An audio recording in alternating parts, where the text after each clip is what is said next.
ఓం విఘ్నేశ్వరాయ నమః. ఓం సరస్వత్యై నమః. మాతృదేవో భవ, పితృదేవో భవ, ఆచార్య దేవో భవ, అతిథి దేవో భవ. హరి ఓం తత్సత్. మా పురాణామృతం ప్రేక్షక మహాశయులకు ఒక విజ్ఞప్తి.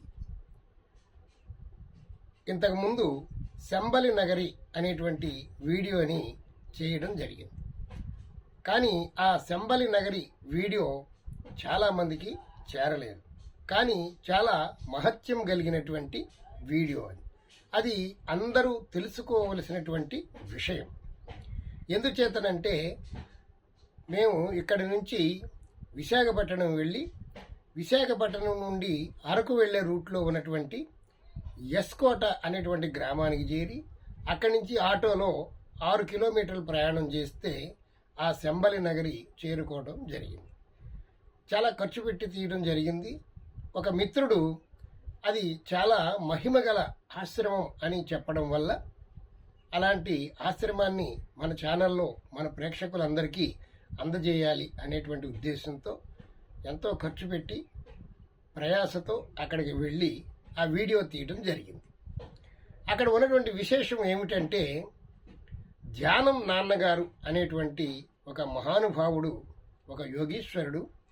ఆయన చిన్నప్పటి నుంచి యోగాభ్యాసాలు చేస్తూ హిమాలయ పర్వతాలకు వెళ్ళి అక్కడ కొన్నాళ్ళు తపస్సు చేసి కొంతమంది మునీశ్వరుల ద్వారా విద్యను నేర్చుకొని ఎంతో మహిమలు శక్తులు కూడా నేర్చుకొని ఆయన మన ఎస్కోట దగ్గర ఉన్నటువంటి ఆ శంబలి నగరికి రావడం జరిగింది. అలాంటి మహిమలన్నీ కూడా ఆయన నేర్చుకోవడం జరిగింది. ఇవన్నీ నేర్చుకోవాలంటే మనందరికీ చాలా కష్టమైనటువంటి పని. మనం గట్టిగా 5 నిమిషాలు ధ్యానం కూడా చేయలేము. అందుచేత ఎంతో శ్రమపడి ఆయన సంపాదించిన విద్య ఆయనతోనే అంతం అయిపోకూడదని ఆయన మంచి భావనతో అక్కడ 1800 కేజీల పంచలోహ విగ్రహమైనటువంటి హంసవాహనం మీద ఉన్నటువంటి గాయత్రీమాత విగ్రహాన్ని వారు ఎంతో శ్రమించి తయారు చేసి అక్కడ ప్రతిష్ఠ చేయడం జరిగింది ఆ శంబలి నగరిలో.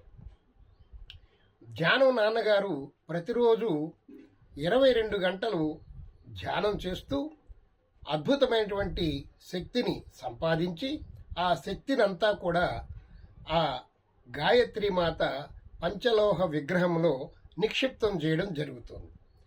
ఇక్కడ మనం తెలుసుకోవాల్సింది ఏమిటంటే మనం అందరం వెళ్ళి ఆ గాయత్రి మాత యొక్క విగ్రహాన్ని తాకినట్లయితే ఆ విగ్రహంలో ఉన్నటువంటి అద్భుతమైనటువంటి శక్తి మనలో ప్రవేశిస్తుంది. ధ్యానం నాన్నగారు ఆయన తపశ్శక్తితో ఆ విగ్రహంలో తపశ్శక్తిని నిక్షిప్తం చేశారు. ఆ నిక్షిప్తం చేసినటువంటి శక్తిని మనం తాకి మనం గ్రహించినట్లుగా భావన చేస్తే ఆ శక్తి మనకి వస్తుంది. ఏమండి ఇది నిజమేనా, ఇలా జరుగుతుందా అని మీరు అనవచ్చు. తప్పనిసరిగా జరుగుతుంది. ఇది ఒక అద్భుతమైనటువంటి ఒక విచిత్రం జరిగేటువంటి సృష్టిలో ఉన్నటువంటిది. ఇది మనము ఎప్పుడూ కూడా ఎంతో శక్తివంతంగా ఉండాలని మనం అనుకుంటాం. కానీ ఒక్కొక్కసారి మనం చాలా నీరసంగా ఉంటాం. అన్ని అవయవాలు అన్నీ బాగున్నప్పటికీ కూడా మనలో ఒక్కోసారి అసలు విపరీతమైనటువంటి నీరసం రావడం మనం గమనిస్తూ ఉంటాం. ఈ నీరసం ఎందుకు వస్తుంది? ఒక్కొక్కసారి చాలా హుషారుగా ఉంటాం. ఆ శక్తి ఎందుకు వచ్చింది? ఒకసారి మీరు ఆలోచించండి. శక్తి మనకి ఎక్కడి నుంచి లభిస్తుంది? మన శరీరానికి శక్తి ప్రకృతి నుండి మనకు లభిస్తుంది. ఈ శరీరము ప్రకృతిలో ఉన్నటువంటి పంచభూతాలతో నిర్మితమైనదే ఈ శరీరం. భూమి, జలము, అగ్ని, వాయువు, ఆకాశం ఇవి పంచభూతాలు. ఈ పంచభూతాలతోటే మన దేహం కూడా తయారైంది. ఈ పంచభూతాలు మనలో ఉన్నటువంటిది పంచభూతాలే, బాహ్యంలో ఉన్నటువంటివి పంచభూతాలే. ఈ పంచభూతాలు ఆ పంచభూతాల నుండి శక్తిని గ్రహిస్తూ ఉంటాయి. ఉదాహరణకి మనం ఆహారం తీసుకుంటాం. ఆహారము అంటే అన్నము. అన్నము ఎక్కడి నుంచి వచ్చింది? భూమిలోంచి వచ్చింది.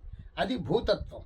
భూతత్వంలో ఉన్నటువంటి ఆహారాన్ని మనం తీసుకుంటే మనకి కొంచెం శక్తి వస్తుంది. ఆ శక్తితో మనం పనులు చేయగలుగుతాం. అలాగే భూమి అలా మనకి సహాయం చేస్తూ ఉంటుంది. ఆ తర్వాత జలము, నీరు త్రాగపోతే మనం బ్రతకలేము. 2-3 రోజులు నీళ్లు త్రాగకపోతే చనిపోయేటువంటి పరిస్థితి కూడా ఉంటుంది. మనలో మన శరీరంలో సుమారుగా 70% నీరే ఉంటుంది. అందుచేత నీరు తాగకుండా ఏ మానవుడికి ఏ జంతువుకి కూడా సాధ్యపడదు. అందుచేత బాహ్యంలో ఉన్నటువంటి నీరుని మనం ప్రతిరోజు 2-3 లీటర్లు తాగడం జరుగుతుంది. దానివల్ల మనం శక్తిని పొందుతాం. నీరే కదా, అందులో ఏముంది అని అనుకోకూడదు. నీటిలో కూడా అద్భుతమైనటువంటి శక్తి మనకు లభిస్తుంది. అలాగే భూమి అయింది, జలమైంది. అగ్ని, అగ్ని అంటే మనకి అగ్ని ఎక్కడి నుంచి వస్తుంది అంటే మనకి ప్రత్యక్ష దైవం అయినటువంటి సూర్య భగవాను నుండి మనం అగ్నిని స్వీకరిస్తూ ఉంటాం. ఆ అగ్ని గన ఉంటేనే, మన శరీరంలో అగ్ని ఉంటేనే మనం హుషారుగా ఉండగలుగుతాం. అగ్ని గన లోపించినట్లయితే మనం చాలా నీరసపడిపోతాం. అందుచేత మనలో 98.5 డిగ్రీలు సెంటీగ్రేడు ఉష్ణోగ్రత ఉన్నప్పుడే మనం ఆరోగ్యంగా ఉంటాం. 1 డిగ్రీ తగ్గిపోతే కాళ్ళు చేతులు చల్లబడిపోతాయి, వెంటనే హాస్పిటల్కి తీసుకెళ్తారు. అలాగే 1 డిగ్రీ ఎక్కువైతే జ్వరం వచ్చేస్తుంది. అందుచేత సమానంగా మన దేహంలో ఉండి మన యొక్క దేహాన్ని కాపాడేటువంటి వాడు అగ్నిదేవుడు. ఆ అగ్ని ఎక్కడి నుంచి వస్తుందంటే ప్రత్యక్ష దైవం అయినటువంటి సూర్య భగవాను నుండి మనకు వస్తుంది. అలాగే భూమి, జలము, అగ్ని అయిపోయింది. భూమి, జలము, అగ్ని, వాయువు. వాయువు అంటే గాలి. గాలి పీల్చకుండా మనం 5 నిమిషాలు కూడా బ్రతకలేము. గాలిని ఎల్లప్పుడూ మనం పీల్చుకుంటూ ఉంటాం, వదిలిపెడుతూ ఉంటాం. ఈ గాలిలో బయట ఉన్నటువంటి గాలి అనేక రకాలైనటువంటి వాయువులతో సమ్మిళితమై ఉంటుంది. మనకి కావలసింది గాలిలో ఉన్నటువంటి ఆక్సిజన్ ఒకటే కావాలి. ఆ బయట ఉన్నటువంటి గాలిలో కార్బన్ డైఆక్సైడ్, హైడ్రోజన్, రకరకాల ఆక్సిజన్, రకరకాల వాయువులన్నీ కలిసి ఉంటాయి అందులో. కానీ అవన్నీ మనకి అవసరం లేదు. మనకి ఒక్క ఆక్సిజన్ ఒకటే మన శరీరానికి అవసరం. మనం బయట ఉన్నటువంటి గాలిని మన ముక్కుల ద్వారా తీసుకొని ఆక్సిజన్ మాత్రమే మనం ఉపయోగించుకొని మిగతా వాయువుల్ని బయటికి వదిలిపెట్టేస్తాం. ఇదంతా, ఈ ప్రక్రియ అంతా కూడా ఆ భగవంతుడి యొక్క దయ వల్ల మనకు జరుగుతుంది. మన శరీరం అలా నిర్మించబడింది. బయట ఉన్నటువంటి గాలిని పీల్చుకొని ఆక్సిజన్ మాత్రమే ఉపయోగించుకొని మిగతా వాయువులు, వ్యర్థ వాయువుల్ని బయటికి వదిలేసేటువంటి ప్రక్రియ మన శరీరానికి భగవంతుడు మనకి ఇచ్చినటువంటి వరం. అలా మొన్న కరోనా వచ్చినప్పుడు ఈ గాలి పీల్చుకుని ఆక్సిజన్ ఉపయోగించుకుని మిగతా వాయువులు బయటికి వదిలేసేటువంటి శక్తి కోల్పోయినటువంటి వారికి డాక్టర్స్ ఆక్సిజన్ అందించడం జరిగింది. అలా ఆక్సిజన్ అందక కొన్ని వేల మంది కరోనా టైంలో చనిపోవడం జరిగింది. ఇలా అద్భుతమైనటువంటి ప్రక్రియ ఆ వాయువు కూడా మనకి సహకరిస్తాం వల్ల మన జీవన విధానం సాగుతూ ఉంటుంది. అలాగే భూమి, జలము, అగ్ని, వాయువు. ఇకపోతే ఆకాశం. ఆకాశం అంటే ఖాళీగా ఉన్నటువంటి స్థలం. ఆకాశం అంటే బయట కూడా ప్రపంచం అంతా ఆకాశం అన్నీ కూడా మనకు కనబడుతుంటాయి విశాలంగా. ఈ ఆకాశంలో మనం ఎక్కడికి వెళ్ళడానికైనా మనకి ఒక స్థలాన్ని మనకి భగవంతుడు మనకి ఇస్తూ ఉంటాడు. మనం రోడ్డు మీద నడుస్తుంటాం, ఇంకో ఊరు వెళ్తాం, అక్కడ కూడా ఆ ఆకాశంలో మన స్థలం మనకు ఉంటుంది. అలాగే మన పొట్టలో ఉన్నటువంటి ఖాళీ భాగం కూడా ఆకాశమే, ఊపిరితిత్తుల్లో ఉన్నటువంటిది కూడా ఆకాశమే. ఆకాశం కూడా మనలో ఉన్నది. ఇవి పంచభూతాలతో నిర్మితమైనటువంటి దేహము. ఈ దేహము ఈ దేని మీద ఆధారపడిందయ్యా అంటే పంచభూతాల మీదే ఆధారపడి బ్రతుకుతుంది.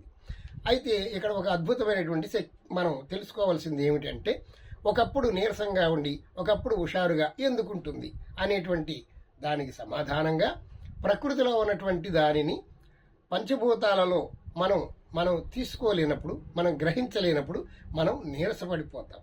ఇలా నీరసపడిపోయినప్పుడు ఆ ప్రకృతిలో ఉన్నటువంటి దాన్ని మనం గ్రహించడానికి ఒక అద్భుతమైనటువంటి ప్రక్రియ ఉన్నది. ఆ ప్రక్రియని మేము గ్రాండ్ మాస్టర్ చవాకోక్సీ గారు అనేటువంటి ఒక పెద్ద గురువు గారు జర్మనీలో ఉండేవారు. ఇప్పుడు ప్రస్తుతానికి వారు లేరు. కానీ వారు ఒక అద్భుతమైనటువంటి ప్రక్రియను కనిపెట్టారు.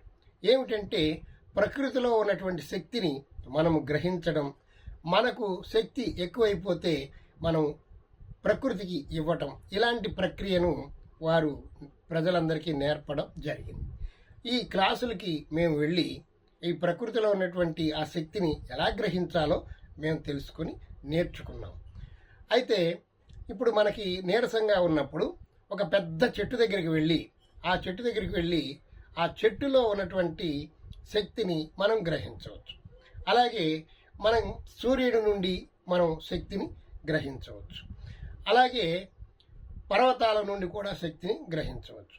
అలాగే భూమి నుండి కూడా మనం శక్తిని తీసుకోవచ్చు. అది ఒక ప్రక్రియ, అది గురువు ద్వారా నేర్చుకోవాలి, అది చెప్పడానికి సాధ్యపడదు. అలాగే మనలో తీసుకున్నటువంటి శక్తి కానీ ఎక్కువైపోయినప్పుడు, మనకి శక్తి ఎక్కువైపోయినా మన శరీరం తట్టుకోలేదు. శక్తి ఎక్కువైపోయినప్పుడు ఆ శక్తిని మనం భూమికి కానీ చెట్లకు కానీ మళ్ళీ మనం ట్రాన్స్ఫర్ చేయవచ్చు. ఇలాంటి ప్రక్రియ ప్రకృతిలో అనాది నుంచి ఉన్నది. ఋషీశ్వరులు కూడా దీన్ని అనుసరించారు. వారు తపశ్శక్తితో వారు ఒక పండుని సృష్టించి ఆ పండులో తపశ్శక్తిని నిక్షిప్తం చేసి ఈ పండును తీసుకెళ్ళి మీరు తినండి, మీ ఆరోగ్యంగా ఉంటారు, మీ రోగాలు తగ్గుతాయి అంటే వాళ్ళు ఆ పండు తింటే రోగాలు తగ్గినటువంటి సందర్భాలు పూర్వం చాలా ఉన్నాయి. అలాగే ఒక పండు తీసుకుని వెళ్ళి తిని సంతానాన్ని పొందినటువంటి దంపతులు కూడా మనం కోకొల్లలుగా మనం పురాణాలలో కానీ ఇతిహాసాల్లో కానీ పూర్వకాలంలో కూడా ఇలా జరిగిన విషయాలు మనకు తెలుసు. అందుచేత ఈ శక్తిని మనం సంపాదించిన శక్తిని వేరొకరికి ట్రాన్స్ఫర్ చేయటం, అలా నిక్షిప్తం చేయటం, ఇలాంటి విద్య తప్పనిసరిగా ఉన్నది. అందుచేతనే మునీశ్వరులందరూ కూడా వారి యొక్క తపశ్శక్తి బాగా ఎక్కువైపోయినప్పుడు, హిమాలయ పర్వతాల్లో తపస్సు చేసుకుంటూ ఉన్నప్పుడు వారి యొక్క శక్తి ఎక్కువైపోయినప్పుడు ఆ శక్తిని వారు లేకపోతే ప్రజా ఉపయోగం కోసము అక్కడ ఉన్నటువంటి గండకీ నది అని ఒకటి ప్రవహిస్తూ ఉంటుంది. ఆ గండకీ నదిలో అనేక రాళ్ళు ఉంటాయి.